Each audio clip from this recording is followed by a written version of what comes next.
coloca naquelas datas, naqueles horários, que eram os horários de reuniões que a SAF tinha com essas mulheres.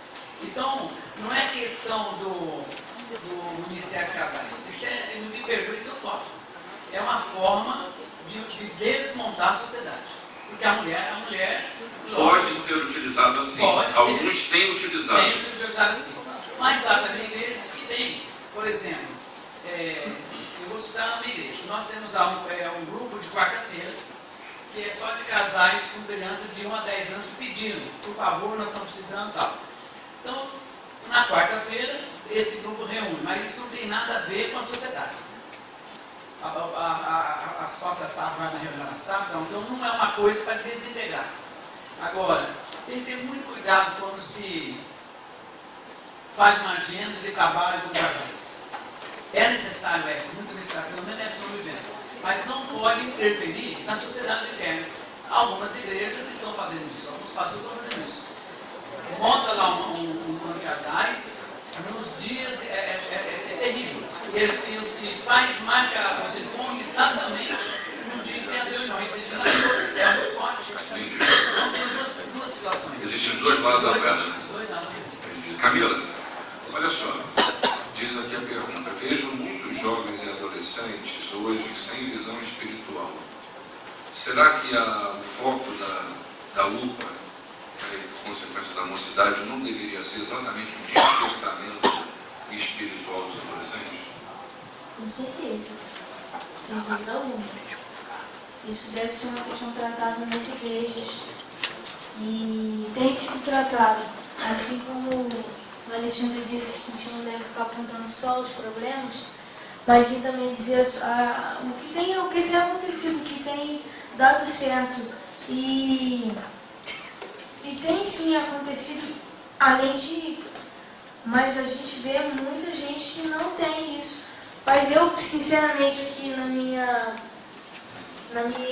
ignorância, eu não sei uma maneira assim fantástica de mudar isso de uma vez, assim, vamos fazer uma coisa que vai mudar a visão de todos os adolescentes e tal. Eu creio que isso acontece da vontade de Deus, primeiramente da vontade de Deus, porque nós acreditamos na predestinação. Então, os que têm visão espiritual são os que têm que ter visão espiritual mesmo. Então, eu sinceramente, eu não sei o que fazer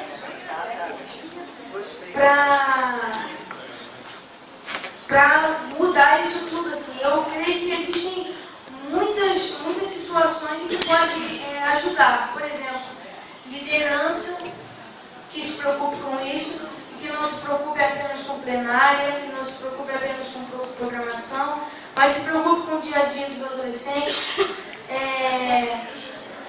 e que também faça programações, não programações no sentido de programação, mas reuniões em que se exponha isso, reuniões em que os adolescentes se sintam livres de perguntar, de ter dúvidas. Por exemplo, na minha igreja, a gente começou a criar um encontro no meio de semana também, e que não se chamava um encontro, mas chamava toca.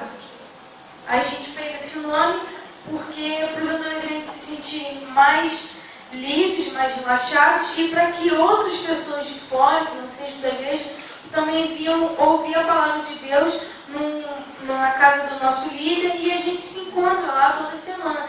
Então a gente já teve muitos adolescentes que levaram a palavra, o estudo, muitos adolescentes que levaram o louvor, eu acho que 5 adolescentes se converteram em um espaço de 2 anos, e a visão de muitos outros adolescentes tem mudado com esse encontro. Então eu acho que vai de cada igreja local, de cada liderança, de cada diretoria, da visão, porque eu não sei, sinceramente eu não sei a nível nacional ou regional alguma coisa que possa mudar isso tudo, mas a gente pode continuar abordando esses temas como a gente tem feito com o nosso tema do quadriênio, que é Vai Pra Cima. E a gente tem abordado muito isso, o fato do discípulo radical e essas coisas espirituais mesmo. Estou apaixonado. Estou apaixonado e quero dizer uma coisa. O senhor perdeu a revelação, porque ela mudou de jurisdição. Certo? Então, o senhor fique tranquilo. A reverenda Valci já me contou que ela está residindo na jurisdição do centro do Rio de Janeiro. Entendeu? Mas vamos lá. Ô, presbítero Flon, me diga uma coisa. A função do secretário presbiterial não é incentivar as igrejas que não têm o PH a organizar a UPH? A gente não tem que buscar mais que secretários presbiteriais fomentem essa organização da sociedade interna? Quando a gente olha a função do secretário lá no nosso manual, nós encontramos a seguinte porta, trabalhar junto na federação, junto às igrejas. O que tem acontecido muitas das vezes é uma desassociação de responsabilidades. Né? Nós nomeamos, já foi tratado aqui, que os conselhos nomeiam o secretário de atropelo, terminou a pauta, vamos eleger o secretário agora. Né? Então aí, na UPH tem irmãos que sabem 6 meses depois que ele é o secretário. Ninguém falou para ele. Né? Aí nós estamos enviando agora, os nomes com sugestão, né, para isso. Mas eu acho que, caminhando aqui com a jovem que me antecedeu, com diferença de idade pouquíssima da minha, eu acredito que é a questão da espécie de motivação também. Né? Se a pessoa que é eleito secretário, ele não se identificar com aquela função, fica muito difícil. E outra coisa é nós entendemos que a sociedade interna, já foi falado por outras pessoas, é o DNA da nossa igreja, né? Se nós entendermos que nós temos que trabalhar a nível de visão de crescimento de igreja, que a sociedade existe, quando a gente pega a segunda pergunta do manual, do antigo manual, qual é a função da sociedade interna? Cooperar com a igreja. Ela vive para isso. A sociedade existe para trabalhar para a igreja, né? Ela não é um apêndice da igreja. Mas eu acho que é uma questão de envolvimento. Aí entra a questão do secretário sinodal. Existe muita distância entre ambos. Né? Entre o secretário que tem uma das funções é supervisionar e orientar, como tendo o secretário presbiterial como conselheiro da igreja. Né? Eu acho que essas distâncias têm que ser diminuídas. A nossa igreja, nessa questão, funciona muito bem, lá no manual. Deixa eu falar uma coisa aqui. Tem uma pergunta que fizeram aqui, mas não vou passar para eles não, eu mesmo vou responder. A pergunta que fizeram, pediram para fazer uma pergunta para um pastor. Portanto, mas eu vou responder a pergunta. A pergunta que fizeram aqui é a seguinte: qual foi a última vez que uma mulher pregou na sua igreja? Na minha igreja faz 2 meses atrás. Eu nem poderia responder essa pergunta, se fosse bem para mim, porque 6 anos que eu não pastorei na igreja. Eu estou exclusivamente. Então, 2 meses atrás, na igreja, a Vânia Regis pregou e foi uma bênção a pregação. Eu estou olhando aqui, Iracema Maia, ela é regularmente convidada para pregar. Adriana, cadê a Adriana? Saiu a Adriana também. E vejo outras mulheres aqui que têm realizado isso com uma certa regularidade. Mas é fato que há em algumas regiões do Brasil uma mentalidade que a mulher não pode, não deve ocupar lugar no púlpito. Mas aqui em nossa região eu não tenho visto isso. E cabe a nós, como pastores e presbíteros, e você como membro da igreja, você refletir este posicionamento que tem sido histórico na Igreja Presbiteriana do Brasil. Mas há rincões da igreja que desejam esse tipo de postura. Reverendo Alexandre, presbítero Alexandre. Pelo presbítero Paulo, rapidamente. Presbítero Paulo. Eu sou responsável por uma congregação há 9 anos que tem 45 membros, dos quais 36 comungantes da congregação. Desses 45, nós temos entre mulheres e crianças 39. 39. Aí tem lá um presbítero presidente nacional que viaja o Brasil inteiro. Um outro presbítero que, eu ainda vou dizer para ele que ele é o presbítero lá. Tem 3 diáconos, um trabalha no horário noturno, o outro só vai na igreja em volta de luz, e o outro quando acontece alguma coisa. Então eu preparo a programação da congregação. Normalmente quem prega são as mulheres. Olha só, presbítero Alexandre, vocês estão muito amiguinhos aqui, está todo mundo concordando com todo mundo, está tudo muito certo. Mas tem uma pergunta aqui, você vê, a pergunta é tão simples que a gente perdeu ela. Vamos lá. Peraí. vejo sociedades que se comportam de forma competitiva em relação às outras sociedades internas. Como promover o apoio entre sociedades? Será que justamente a divisão entre sociedades tem promovido isso? Será que é necessário promover as atividades como sendo da igreja, como foco em um determinado grupo e não de uma sociedade específica? O grupo específico, ele tem algumas características que lhe são peculiares pela própria idade e pela própria... Só para poder juntar lá uma outra, nos grandes eventos promovidos pelo IPB, não será necessária uma maior integração, incentivo e de apoio das sociedades internas? Tá. São duas coisas distintas. Sim. Na primeira situação, seria uma coisa curiosa, por exemplo. A Ana é uma profissional qualificada, mas que está agora pensando na aposentadoria. Quando eu falo assim, nos próximos 20 anos. Chega uma moça que está entrando na faculdade.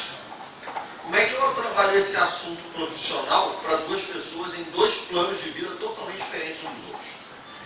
São duas realidades totalmente diferentes umas das outras. Como abordar uma senhora que está chegando daqui a pouco para ser avó, para uma garota que está começando o seu noivado?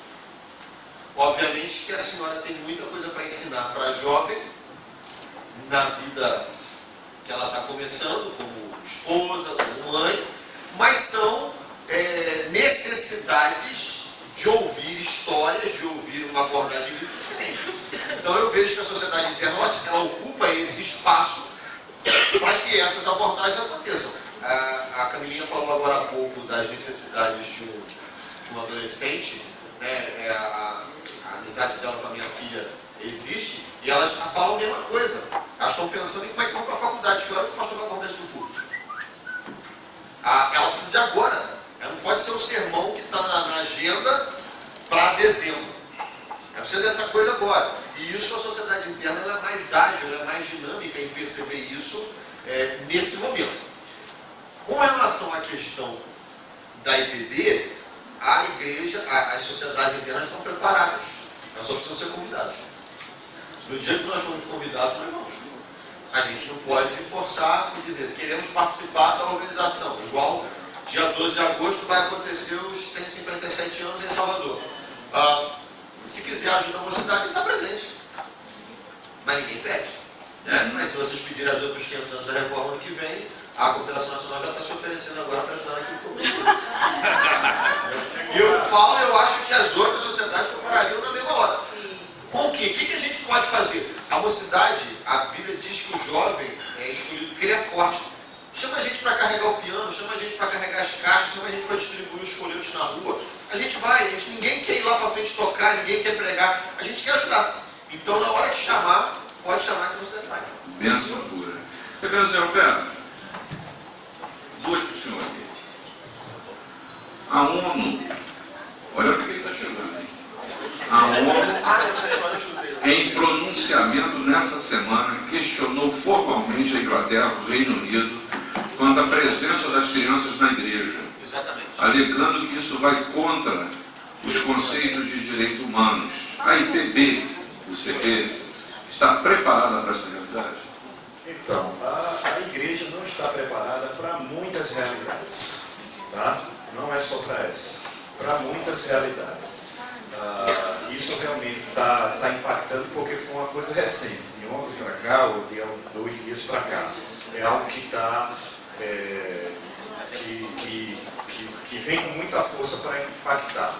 Não sei até que ponto ou até qual vai ser o tamanho desse impacto, mas assim, a igreja, no meu ponto de vista, com relação, vamos especificar, as crianças está despreparada.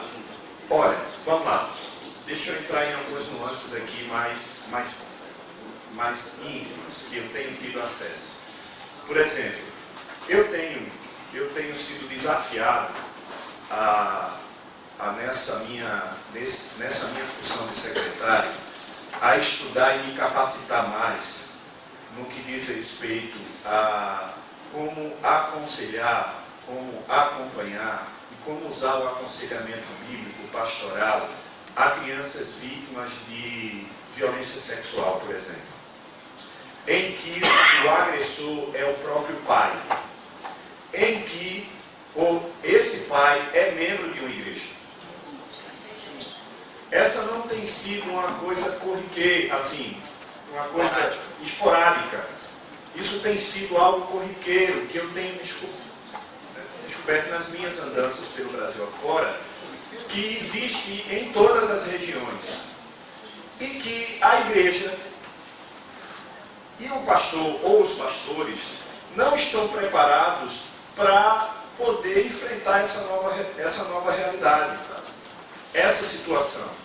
Como também realidades, por exemplo, de... Vamos trazer algo bem complicado mesmo. Uma criança aqui no Rio de Janeiro, não vou dizer aonde, mas uma criança aqui no Rio de Janeiro, foi alcançada através de um evento de uma EBF, Escola Bíblica de Férias. Ela não era crente, os pais também não, mas foi convidada e ela foi alcançada e ela começou a ir à igreja. Só que os pais não, ela ia sozinha. A igreja ela tem uma condução que no domingo de manhã ou no domingo à tarde, finalzinho da tarde, vai passando pelas ruas próximas da igreja e vai pegando não só as crianças, como aquelas pessoas que têm certa dificuldade de vir à igreja a pé, não é? Porque são idosas ou enfim, tem alguma dificuldade. Enfim, essas duas condições traz essas pessoas, inclusive essas crianças que os pais não são crentes, mas que foram alcançadas por essa situação. Até que se descobriu que essa criança que está frequentando, que já está lá matriculada na escola dominical, mesmo que os pais não sejam crentes, que está lá todo domingo pela manhã, todo domingo à noite, ela é uma criança criada por duas mulheres. Um casal homoafetivo. Okay? E o que foi que aconteceu? O pastor me chamou para eu poder estar lá como secretário nacional, porque quando descobriram isso na igreja, começaram a marginalizar essa criança. Começaram a marginalizar essa criança da seguinte forma: ela estava sentada junto com uma criança da igreja, a mãe ia lá, pegava e dizia: aqui perto dessa menina não. Entendeu? E o pastor já não tinha mais, ele já tinha falado tudo. Ele disse: preciso que alguém de fora venha aqui, talvez com uma certa autoridade, sei lá, alguma coisa. Vem cá, secretário nacional, falar alguma coisa.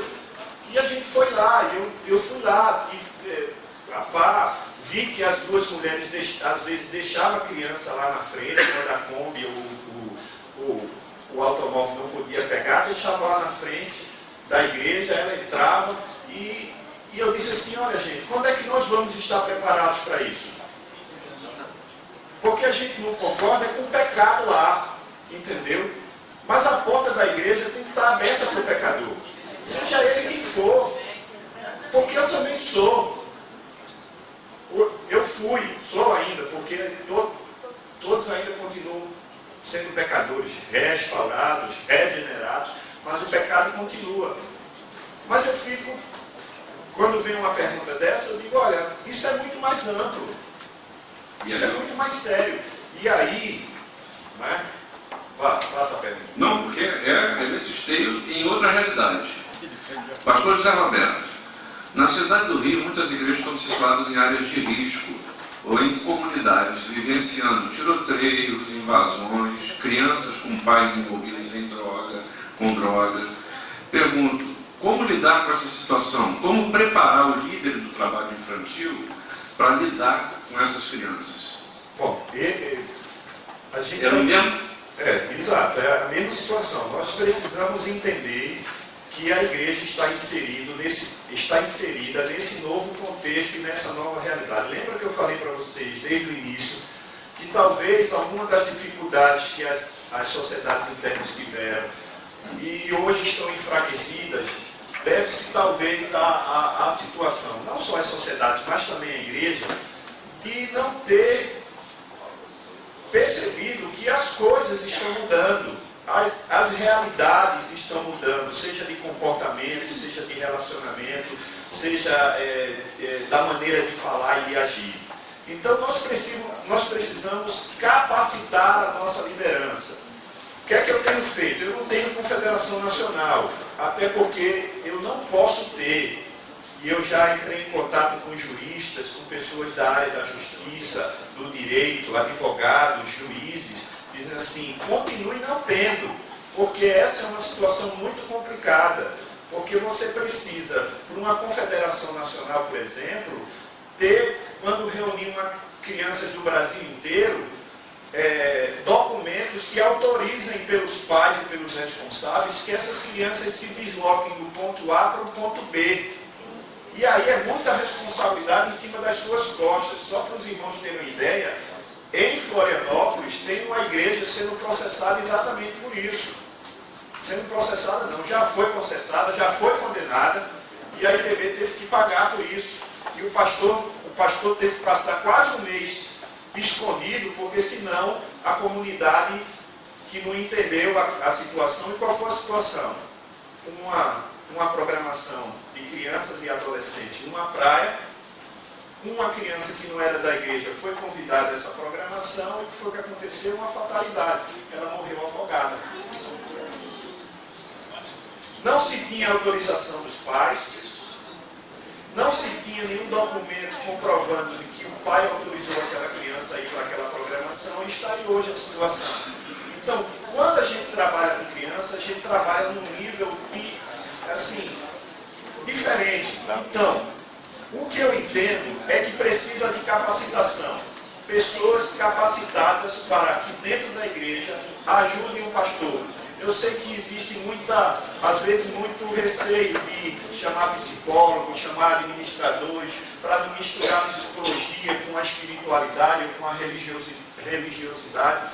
Mas nós precisamos entender que essas situações de ordem social estão inseridas dentro da nossa igreja e estão no contexto da infância, gente, da infância. Por exemplo, essa criança, essa seria a atitude correta? Que visão foi essa que as mães tiveram quando tiraram os seus filhos de perto dessa criança? Essa criança olhava para o pastor e dizia, por que ninguém quer conversar comigo? Por que as outras crianças saem de perto de mim e a mãe puxa? Eu não estou entendendo, pastor. Eu não estou entendendo essa situação. Então, infelizmente, a minha visão é que nós não estamos preparados para muitas coisas. Mas que esse quadro pode mudar com capacitação, pode mudar com orientação, pode mudar com qualificação, trazendo aos professores, orientadores, pais, simpósios, congressos, situações em que esses temas possam ser discutidos e a igreja possa estar atenta, que é um local onde é experimentado não só o espiritual, mas o social também, que a igreja serve à sociedade. Okay? Então, assim, eu não sei se eu posso aprofundar mais, mas a princípio, é amplo esse tema. É amplo, muito amplo. É a capacitação, é a orientação, é ter mais congressos, conferências, workshops, falando sobre o tema e esses assuntos. Como, por exemplo, essa última decisão agora, que se reverberar, vai reverberar aqui no Brasil, não é? Porque aquela decisão de Barack Obama está reverberando. Que decisão? Sabem qual é a decisão? Barack Obama, agora há pouco, que ele liberou os banheiros públicos para serem usados tanto por homens, né, como por mulheres. Não é um de cada vez não, é no mesmo tempo, é na mesma hora. Contudo, lá nos Estados Unidos, né, os estados tem certa autonomia, e tem estado que pode chegar para o Barack Obama e dizer, tudo bem, o senhor decretou, mas a gente não cumpre. Né? Só que aqui no Brasil a gente não tem essa situação. Quando o presidente sancionar, a gente tem que obedecer. E não está longe não, porque ela está tramitando, sabia? Você sabia que existem mais de 800 projetos de lei na Câmara dos Deputados e no Senado Federal que atingem exclusivamente as crianças? Mas a gente não discute isso na igreja. A gente não discute isso na igreja, entendeu? Então, acho que a igreja está despreparada em muitas coisas. Agora, temos tempo de recuperar. Vamos correr atrás e a capacitação, a informação, a comunicação é a maior ferramenta e a resposta. resposta, por favor, Alexandre. Essa questão é relação de partir da própria igreja. Claro. Eu sou pastor da igreja, Claro. eu sei disso. Claro. A igreja nacional tem que passar essas informações para a gente. Só para a gente orientar politicamente a nossa igreja. Essa tem que ter uma posição política. Essa questão dos direitos humanos, só para deixar claro, um grupo ateu inglês provocou a ONU para que ela avaliasse as escolas inglesas. Na Inglaterra, aproximadamente 80% das escolas estão ligadas a alguma igreja, uma herança ainda do tempo antigo. Não são mais religiosas, mas são. Então, nessas igrejas nessas escolas existe a cultura de levar essas crianças à igreja. Então, a provocação foi: forçar ou levar essa criança à igreja é uma violação dos direitos humanos? E aí a resposta da ONU nesse relatório foi que sim. Só que é um relatório, que eu li o relatório, eu fiz questão de dar uma olhada essa semana para poder ter essa base. É um relatório extremamente racista e preconceituoso, porque ele só aborda a igreja. Quem escreveu foi um diplomata árabe, em que ele não coloca as madraças, né, as escolas muçulmanas, e não coloca também as escolas de culto afro, ou outras religiões, por exemplo, os centros espíritas. Só a igreja. E a mesquita dele? Só a igreja. Não, violação de direitos humanos é só na igreja. Obrigado. Gracinha, nós temos mais perguntas aqui, mas o nosso horário não permite. E aí o Tiago trouxe uma palavra aqui sábia, que agora no período da tarde nós vamos nos dividir por setores. O SAF, o PH, o MP, o UPA e o CT. E ele vai encaminhar essas perguntas para cada grupo, porque nós estamos pedindo aos nossos secretários gerais que componham esses grupamentos. Eu queria chamar aqui à frente agora a Hilda, que viesse aqui à frente, Rinaldo, por favor, Zé Marcos, João Brilhante, cadê João? Isso, Iracema.